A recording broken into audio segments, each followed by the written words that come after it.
চাণক্য 2300 বছর আগে মগধের রাজাকে বানিয়েছিলেন রাস্তার ভিখারি থেকে রাজগুরু। টাকার 6টা সূত্র যদি তুমি টাকা জমাতে চাও প্রচুর।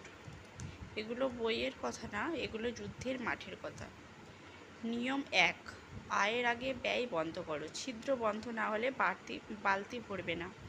চাণক্য বলতেন যে ব্যক্তি আয়ের আগে ব্যয় বন্ধ করে না তার ঘরে লক্ষ্মী ঢোকে না, দরজা থেকেই ফিরে যায়। তুমি মাসে যদি 20,000 কামাও, 22,000 খরচা করো, ফোনের ইএমআই, বাইকের ইএমআই, রেস্টুরেন্ট, শপিং, অনলাইনে, মাস শেষে ক্রেডিট কার্ডে বিল। তারপর বলো ভাই আমার ভাগ্য খারাপ। আয়ের 30% মাসের 1 তারিখে স্যালারি থেকে অন্য অ্যাকাউন্টে পাঠিয়ে দাও, হাত দেবে না, ওটা তোমার ভবিষ্যৎ। 2 নাম্বার হলো আয়ের রাস্তা বাড়াও। চাণক্য বলেছেন যে যে দুর্গে রাজার একটা দুর্গের ওপরই ভরসা করে, শত্রু ঘিরলে সেই দুর্গ রাজা শেষ। নাম্বার 3, টাকা দিয়ে টাকা বানাও। এসআইপি করো, মাসে 1000 টাকা।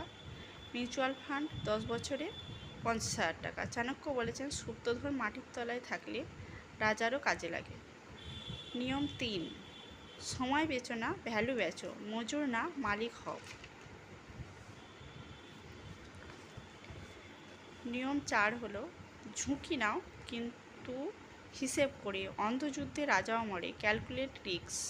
চাণক্য বলতেন যে বিজনেস শেখো 10,000 দিয়ে, 10 লাখ দিয়ে না।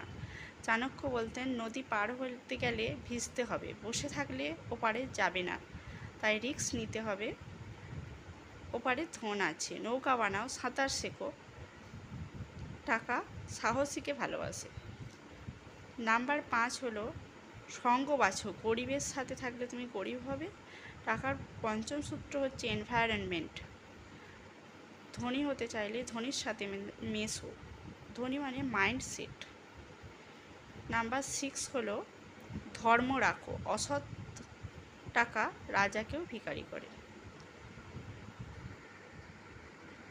আমি আশা করছি এই 6টি রুলস তোমরা মানলে কিছুটাও তোমাদের পরিবর্তন আসবে জীবনে। বাই।